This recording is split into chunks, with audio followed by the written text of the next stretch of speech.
Wednesday. We picked up a couple of steaks from the grocery store, Yeah. and we've been letting them marinate.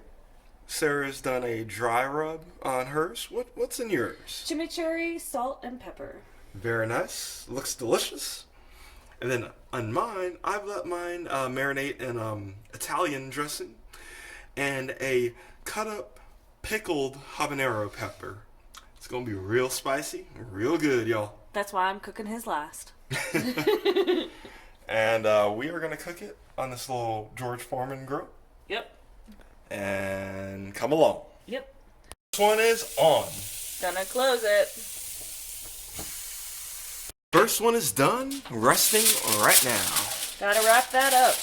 Second one is on. Look at all them peppers. Second one done, time for it to rest. And we are coughing up a storm with all these peppers. Oh, fuck yeah, I'm in a mask and it's not doing anything. Resting is done. We're gonna cut in. The moment of truth.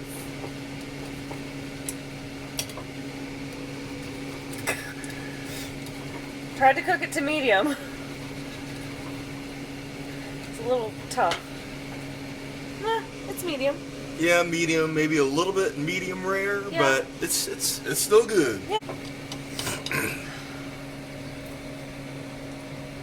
Perfect. Pretty good. Oh, Give it yeah. a thumbs up. Oh yes. All right.